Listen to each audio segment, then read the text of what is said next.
Olá, irmãos, a graça e a paz do Senhor Jesus, tudo bem com vocês?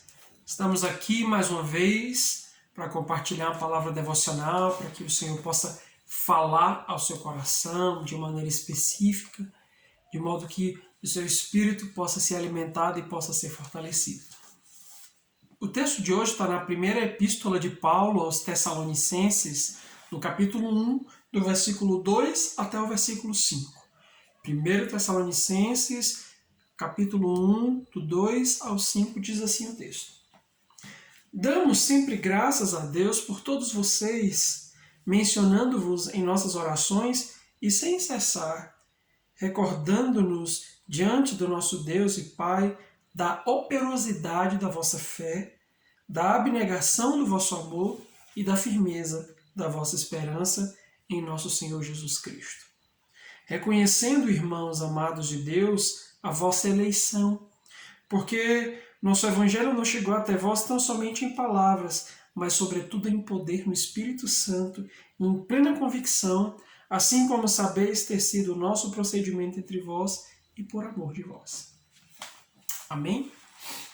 Meus queridos, esse texto, ou esses versículos, esses 4 versículos, eles trazem uma das mensagens mais recorrentes de Paulo, que inclusive os estudiosos chamam do tripé, ou do vértice, que Paulo sempre utilizava, que eram esses 3 elementos extremamente importantes que você vai encontrá-los também na carta de 1 Coríntios, na carta aos Colossenses e em outros textos, que é exatamente sobre essas 3 coisas que eu quero compartilhar com vocês.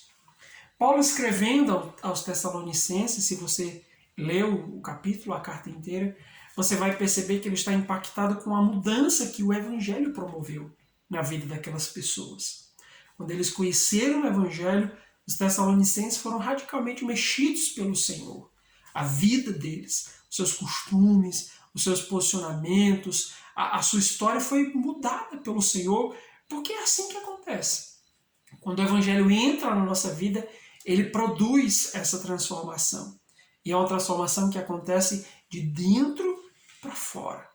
De maneira que, quando nós vamos nos aprofundando a cada dia mais em conhecer a palavra, conhecer a verdade, ela vai nos libertando, ela vai mudando quem nós somos e nos fazendo, nos acomodando, ou seja, nos conformando, nos transformando à imagem de Cristo.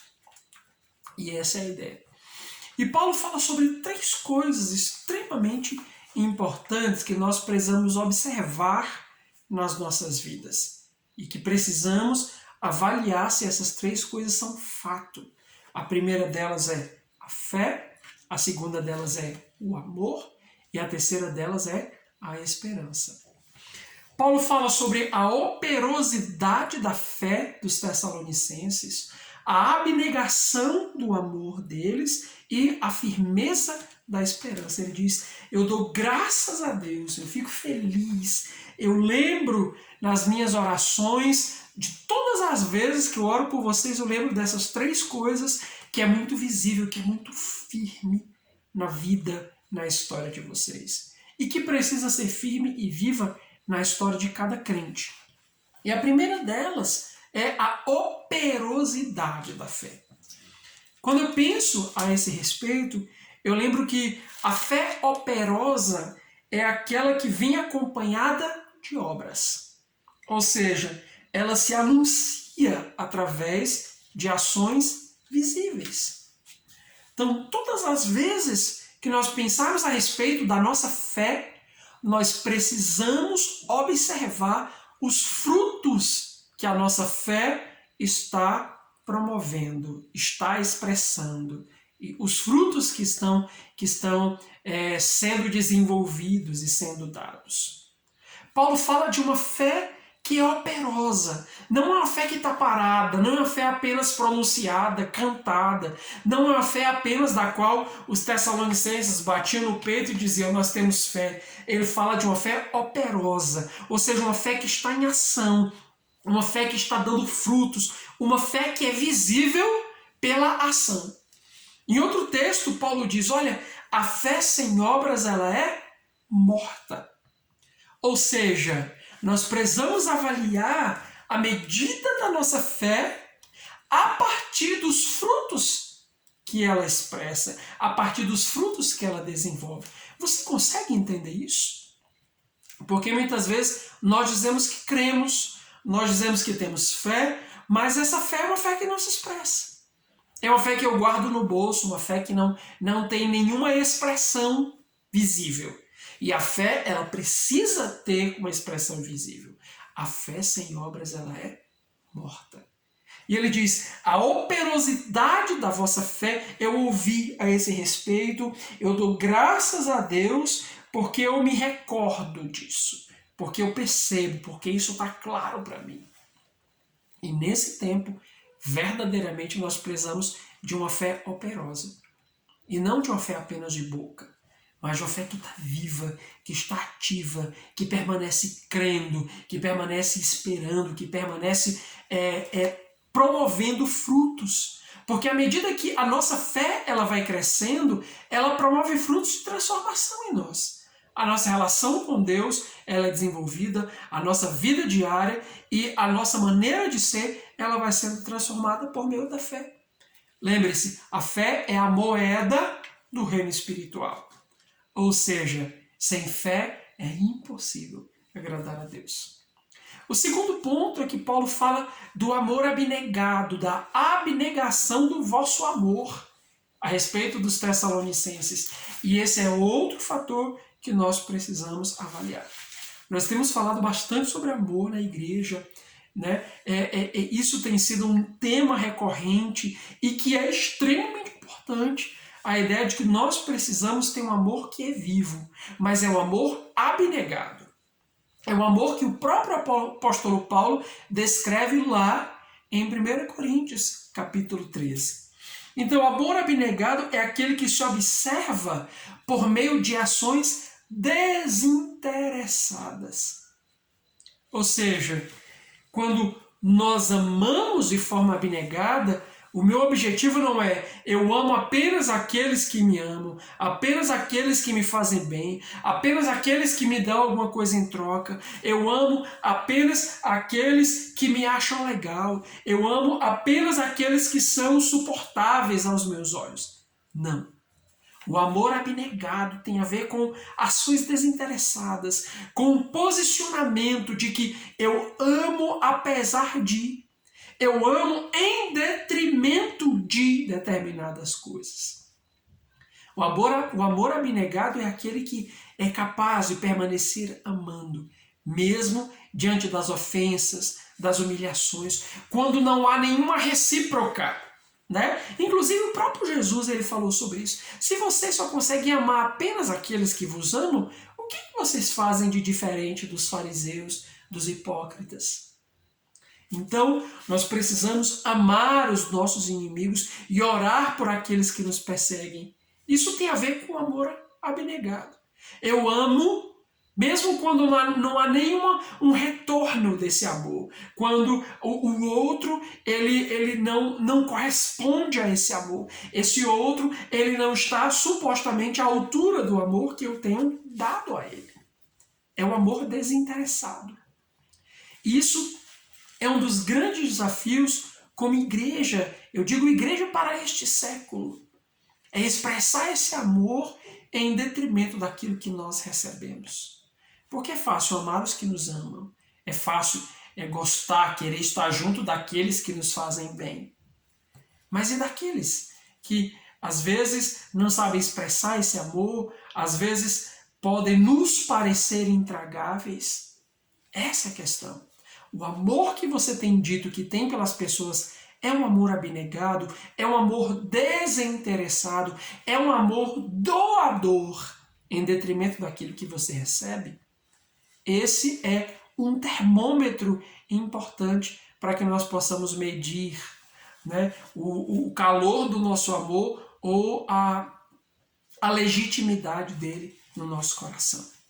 E o terceiro aspecto, para além dessa fé operosa, desse amor abnegado, Paulo fala sobre a firmeza da vossa esperança. a firmeza da vossa esperança. E quando nós falamos sobre esperança, nós precisamos entender que a nossa esperança, ela precisa estar firmada em Cristo, firmada em Jesus. Muitas pessoas estão tendo a sua esperança firmada em milhares de coisas. Firmada em dias melhores que acreditamos que virão, firmado no trabalho, firmado em conquistas. Eu tenho a minha esperança, o que me deixa feliz, o que me faz pensar nos dias melhores, é saber que isso ou aquilo vai acontecer, que essas coisas vão se dar. Mas eu pergunto para você, e se não der certo? E se não funcionar? E se os seus planos fracassarem? E se a dificuldade bater a sua porta? E se os problemas de repente começarem a aparecer e você não souber lidar com eles? E se aquilo que você acreditava ser uma conquista certa não funcionar? Como é que você vai lidar com isso? Eu acredito que a esperança de muitas pessoas certamente acabaria naufragando. Porque a nossa esperança ela não pode ser posta nessas coisas que são transitórias, nessas coisas que são mutáveis. Então, a firmeza da vossa esperança, a esperança firme, é aquela que não se permite abalar pelas circunstâncias. Não está firmada sobre fundamentos mutáveis e incertos. Então, no que ou em quem está firmada a sua esperança?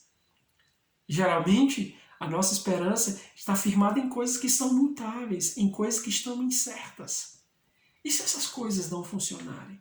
E se isso não vingar, e se esses projetos não derem certo, como ficará a sua esperança e o seu coração? É por isso que a firmeza da nossa esperança, ela precisa estar em Jesus, que não muda, que é a nossa rocha, a rocha da nossa salvação, a rocha que não muda, que não titubeia. Isso é importante, queridos. E se a nossa esperança em Jesus está limitada apenas a essa vida, nós somos os mais infelizes de todos os homens. Ou seja, a firmeza da nossa esperança tem a ver com a vinda de Cristo, com aquilo que Ele disse que faria, que voltaria para nos buscar, para nos resgatar. Se tudo falhar, se nada der certo, se nada funcionar, se tudo aquilo que eu planejei para a minha vida fracassar, eu posso e devo continuar crendo no que Jesus disse, porque isso que Ele falou verdadeiramente acontecerá. E a nossa esperança, tem um hino da harpa que diz: nossa esperança é sua vinda, o Rei dos Reis vem nos buscar, nós aguardamos Jesus ainda, até a luz da manhã raiar. A nossa esperança é a vinda de Cristo. O Rei dos Reis vem nos buscar. Essa é a promessa inabalável. Essa é a promessa que, em detrimento de quanto tempo passe, quais sejam as circunstâncias, quantas coisas aconteçam, Jesus virá. Ele cumprirá aquilo que Ele disse. Ele virá buscar a sua noiva.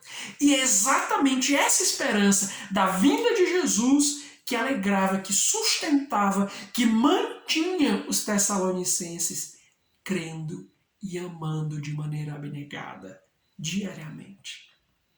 É isso, amados. Se olharmos para as circunstâncias da nossa vida, nós realmente vamos desfalecer.